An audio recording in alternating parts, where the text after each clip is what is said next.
The Murray State University Hall of Fame is proud to select former Racer football lineman Eric Crigler to the class of 2021.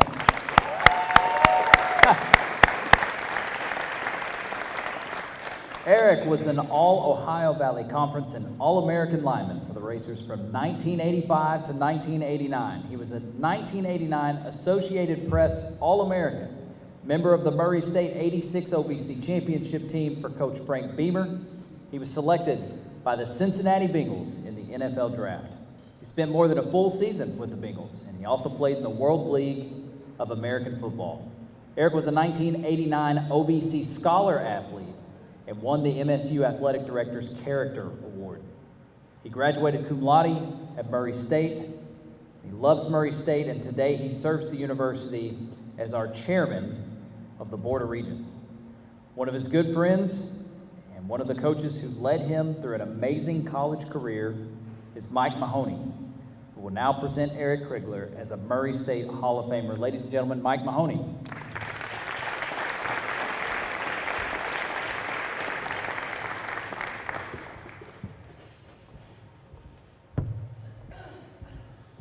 Thank you very much. It's a great pleasure to be here again. This is the second time that I've had the opportunity to do this. This is Eric's stats, being an offensive lineman. I got another sheet here somewhere, though. Oh, yeah, here it is. To echo what Coach T said, I came here, drove in from Tucson, Arizona in 1979.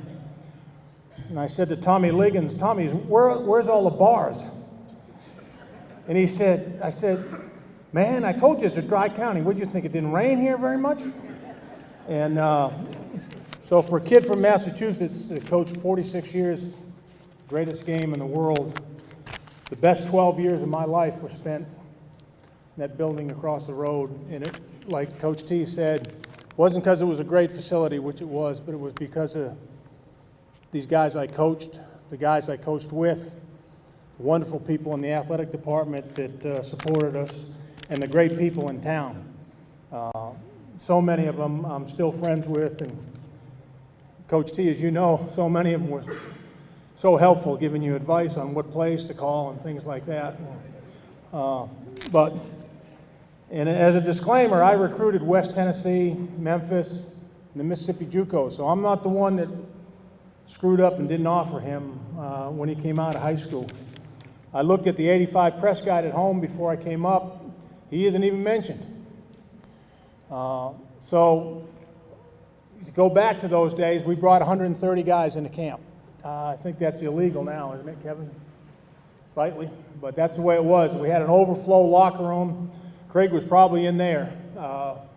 And it got whittled down to 85 or 80 very quickly. And then when we came out of preseason, when we went into game week, he didn't even go with Steve Marshall. He got sent to me. So he was one of my demonstration guys to go against Joe March and Eric Hubbard and Jimmy Murphy and Kerry Stepter and those guys. And Frank Beamer, who was our great head coach, would get up on the ROTC rappelling tower that was there then, and he'd watch practice, and he noticed that we were going a little bit and then taking a break, and they were all on a knee. And so that wasn't my style, and it certainly wasn't Coach Beamer. So one day he saunters up to me and says, Palsy, taking quite a few breaks down there, aren't you? I said, Coach, Crigler's the only one that can block my guys. I said, I got to give him a rest. I'm going to kill him. I'm trying to preserve him. So he spent that year with me. I left, went to Kansas, came back as a head coach, and he had established himself as a heck of an offensive lineman. He was two things. He was smart, and he was tough. He played for two good coaches, Steve Marshall, who's still coaching in the league, Charlie Carpenter, who's a former Marine. If you know Marines, there's no such thing as an ex-Marine. Charlie was a Vietnam veteran and very, very demanding. And he got the best out of Craig and Richie Watson and Mark Burke and Askin and Lyles and Collins and Broughton and all those guys. In fact, we put another guy in the Hall of Fame. The only reason he's in there, as Craig will tell you, is because he did a great job blocking for him. What was his name? Craig, you remember his name? Yeah, it's quarterback.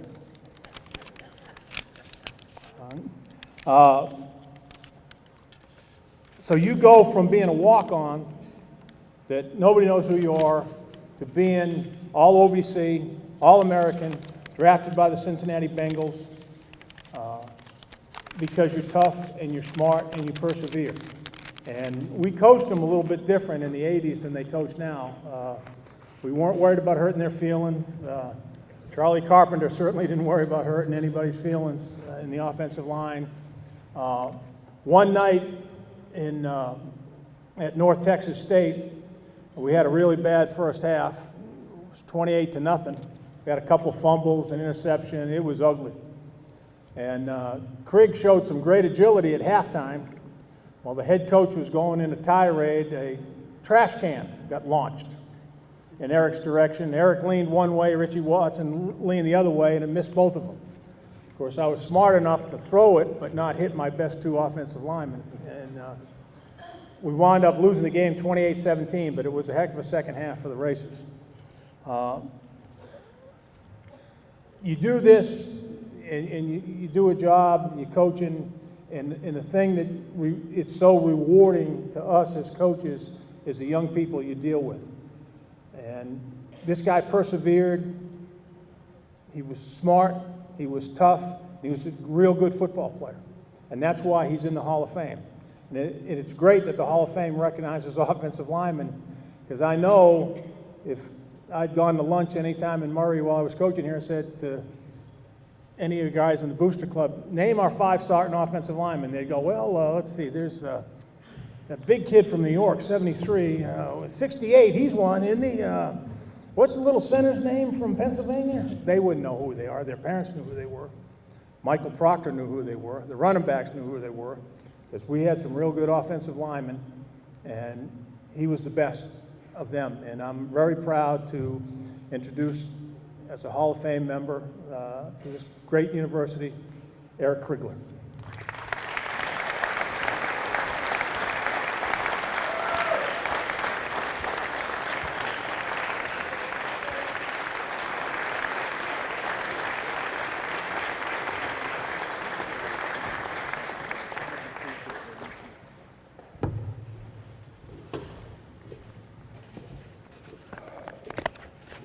Well, I don't know if Coach really was trying to hit that trash can. Myself and Rich Watson take up a lot of real estate, so if you miss us, you really have to kind of try to do it. So I think he was trying to make a point, and he made it very well. I'd like to congratulate all my fellow inductees. This is an incredibly worthy class. I'm humbled by being a part of it. I'm thankful to be honored and be part of the Murray State Hall of Fame. And I'd also like to thank the selection committee for choosing me. I know there's a lot of great footballs out there that are worthy of consideration for the Hall of Fame, and I just thank them for bestowing that honor upon me. You know, the other speakers have been talking a lot about relationship, and for me, this weekend is really about gratitude.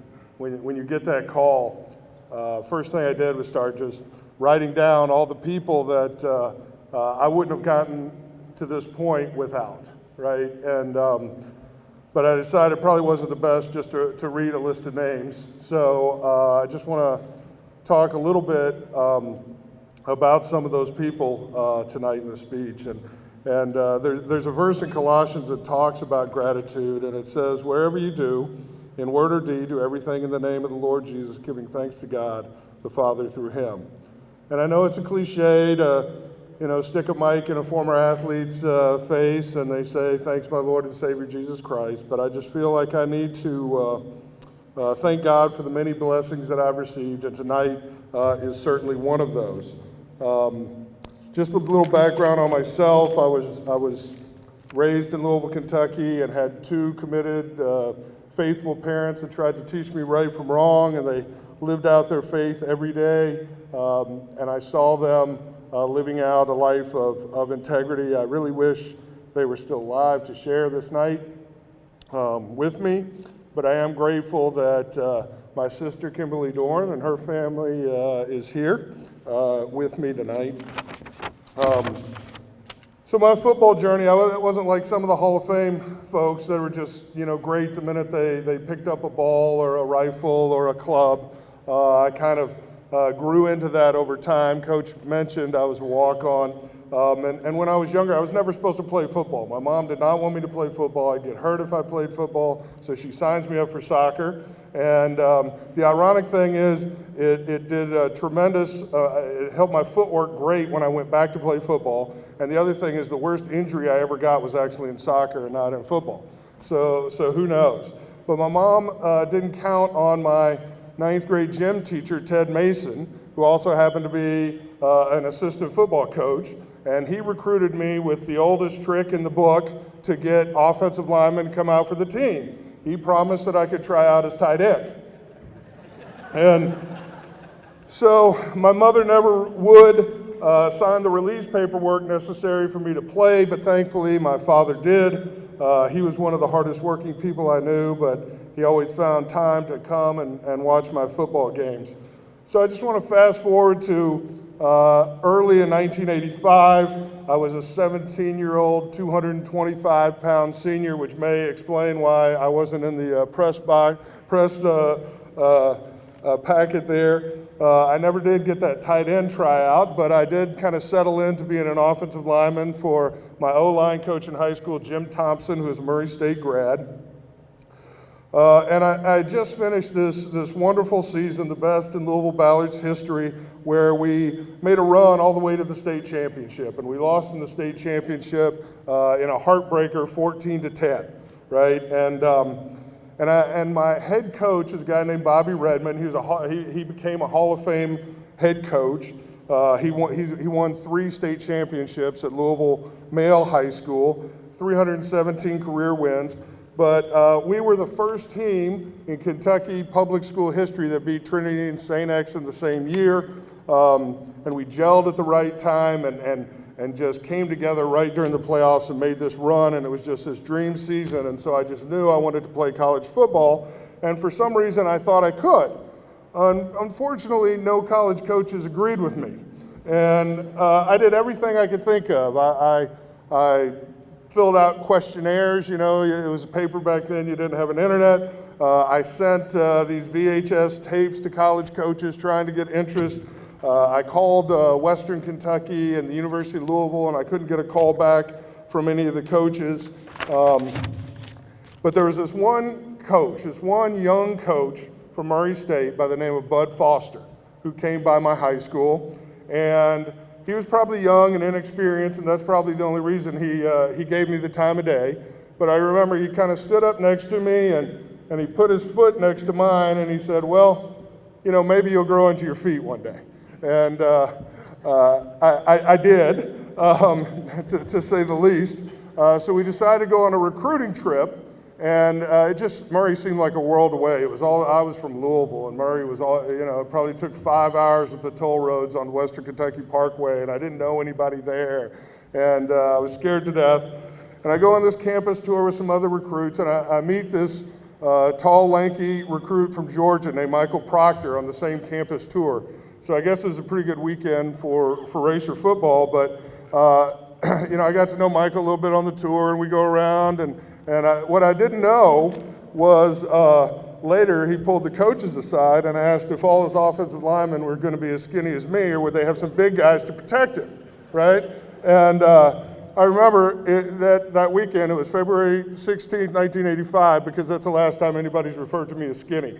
So, I didn't have a lot of money for my education. If school loans were an option, I really wasn't aware of that. I spoke to the military about paying for school. How was I going to go to school? And Murray State offered me enough academic money to pay for 1 or 2 years with the money I had. And so I had a couple years that I could go and try to play football and try to get on the team, or I was going to have to quit and go work full time and work my way through school. And I didn't know what to do. I had this dilemma. I could go to college where I knew people and have to maybe work myself through, or I could go to a college where I'd be kind of all alone, but I could try to live my dream of playing college football. And I'll pause here for dramatic effect, but since you're here, you probably know what choice I made, right? But I just tell that story to let you know, at that time in my life, I would never have imagined that I would be standing here tonight. And baseball great Jackie Robinson once said, "A life is not important except in the impact it has on other lives." And coming to Murray State for me was one of the best decisions I ever made, because I met so many people that ended up having a positive impact on my life. My freshman year, I reported to Murray. I remembered as 140 players because I was in that overflow locker room. August 1st, we had 40. By September 1st, it was probably down to 20. So maybe you just average that first month. So you can imagine I was on the depth chart somewhere between player 101 and 140, right? And I checked into the dorms. I got assigned this roommate, Vish Tallwalker. And Vish was kind of a big deal. He was an all-state quarterback, right? And he was a presidential scholar. And I was kind of surprised that they put him with me. I'm just a lowly walk-on. And we had a new teammate came up to me and said, "Well, can we switch assignments? I want a room with Vish because I've heard of him, or he was in the same town or whatever." And I said, "Look, I'm player 101 to 140. I don't want to get in trouble. We got to get coach's permission." Well, it turns out Coach Mahoney that year was in charge of housing. And so this player came up and said, "Hey, do you mind if we switch so I can room with Vish?" And Coach Mahoney's response was, "Absolutely not. Vish and Eric are both on academic scholarships.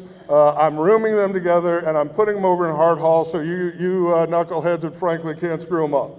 And I believe that was pretty much a quote. And so Coach Mahoney, in large part, is responsible for the friendship I've had with Vish for however many years that's been. He's best man at my wedding and so forth. And that fall, I redshirted and spent the year on the scout team. Future NFL offensive line coach Steve Marshall, but I was with Coach Mahoney, and I would go with him, and he would wear me out every day. And literally, he would sometimes just stop practice, stop the drill, and say, "Okay, we're going to give Eric a break." And it was strange, but it really did kind of add to my confidence that maybe I can play at this level. Head coach Frank Beamer, obviously a future Hall of Famer himself, ran a pure meritocracy, and that second year, he didn't, if you had a scholarship or not, once you got on, it was all by how you played, all right? And I took advantage of that my second year. I earned a spot on the travel squad. I got my first collegiate letter, and we won the OVC championship. And Coach Beamer gave me the first piece of athletic scholarship. As you know, 1AA level, they don't have to give you the whole thing, so they would piecemeal it out, right? So I think he gave me a meal ticket, which was maybe worth $500, and I thought, that was pure gold. Shortly after that, he leaves for Virginia Tech, and Coach Mahoney is the new head coach. He brings along Coach Charlie Carpenter, who he mentioned, master technician and motivator, and under his leadership, I thrived. I was most improved player in the spring, and I started the next fall. Another person on that list. I never would have played in the NFL. I never would be up here today without Coach Carpenter as well. Coach Mahoney is also the coach that put me on a full athletic scholarship, and he gave me a second chance when a lot of coaches wouldn't have given that, and for that I'm forever grateful for him. Vish and I ended up rooming for 4 years together in a 187 square foot dorm room at 304 Hart Hall. And I take up a lot of real estate, so I took up probably the most of that 187 square feet. He was very driven, goal-oriented, and that had a great impact on me at that time, and we were able to have a little fun along the way. Since I'm on the Board of Regents, I probably shouldn't tell any stories about how students used to drive across the pedestrian bridge and take a right and go through the courtyard of a Blackburn Science Building and out onto the road. And since my coach is here, probably shouldn't talk about sneaking out after curfew or anything like that. And I played with the chief of police here, so I don't know that we should talk about celebrating our graduation milestones by climbing on that sirloin stockade cow. Now, Vish is a smart guy, but he didn't think that one through, okay? Because he didn't redshirt. He went on to med school. I redshirted. So the first year he graduates, I don't have a problem throwing him up, catching him on the way down, right? Next year I graduate. And he struggled a little bit. He's just thankful I didn't go to graduate school at Murray State and get another degree, because that'd be a tough thing. But the best thing that Vish did for me was introduce me to my future wife, Ouija. Ouija and I dated throughout college, and she's been there for me through the highs and lows of my athletic career. Nobody loves Murray, Kentucky, or Murray High, or Murray State more than my wife. In fact, when I was appointed to the Board of Regents, some on the Murray staff didn't know me and started asking around about me.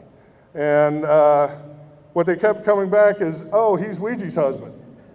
And even though now I'm the chair of the Board of Regents and I'm even in the Hall of Fame, my guess is I'm still known as Ouija's husband around Murray more than as anything else, and that's okay with me, you know. It's strange that we hold athletes to kind of this high regard, right? Sports are fun and exciting, but they're not the most important thing in life. And if there was a Hall of Fame for empathy and kindness, I'm sure my wife would be the one up here giving a speech tonight.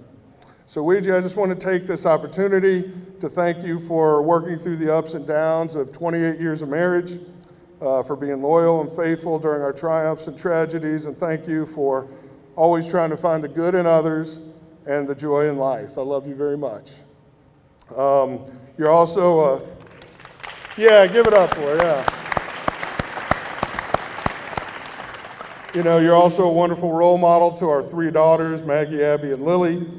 And I'd like to thank our youngest daughter, Lily, for being here with us tonight. Lily, I want you to know just how much joy and happiness you've brought into my life over the last 20 years. I love you, and I want you to know how proud I am of the woman you've become. Football is a great game, and the locker room of a college football team is a great melting pot. And my teammates hailed from Mount Vernon, New York, and to Calgary, Ontario, and Hialeah, Florida, and all points in between. Our locker room had poor kids, rich kids, black players, white players, athletes who came from inner cities and from the suburbs and from rural counties. We were brought together for a common purpose. And throughout my career, I was blessed to have wonderful teammates. My fellow linemen were particularly special to me. Marshall Sills and Steve Broughton, my guards Mark Burke and Greg Armstrong, Brian Collins, Keith Askins, Charlie Wiles, Greg Hurd, Jeff Lyles, he was the team captain before he was the police chief, Marcus Perry, Kevin Yules, and my bookend tackle, Big City Rich Watson. I've also forged lifelong relationships with other teammates like Randy, Glenn Otterburn, Vish, Michael Proctor, Paul Hickert, others. And there's been people at Murray State who've made it special for me, special friends that I've made, like Jim Shaheen and Mark Workman and Tanya McCammon and Eddie Allen. And there's a lot of faculty and staff who took care of me when I was a student. People like Jeannie Morgan and Phil Bryan, Carl Hussing, Jimmy Carter, and Paul Radke. My remaining time as an undergraduate in Murray, I went on to really have a fairy tale career. I won some awards, and I was eventually drafted by the Cincinnati Bengals, which was the NFL team closest to my hometown. So my family was able to participate in that. I made the 47-man roster and got to play for a Super Bowl coach, Sam Weish, and for the guru of offensive line coaches, Jimmy McNally. I was teammates to an NFL MVP, Boomer Esiason, and the greatest offensive lineman to ever play the game, Anthony Munoz. So how does an unexceptional high school athlete live out the dream of playing in college football, and eventually be drafted to the NFL? Well, at one time I might have answered that question by saying I had persevered through playing on the scout team or being buried on the depth chart, or maybe I wanted to win more or worked harder. And while I did those things, I know that many players persevere, desire to win, and work hard. And so with age and hopefully a little bit of humility and wisdom, my answer to that question has changed. How did I do it? And my simple answer now is just kind of by the grace of God. God blessed me with a 6'6" frame and some level of athleticism and flexibility that was necessary to excel at the high levels. I didn't do anything to earn that. Why did God bless me with those attributes? I really don't know.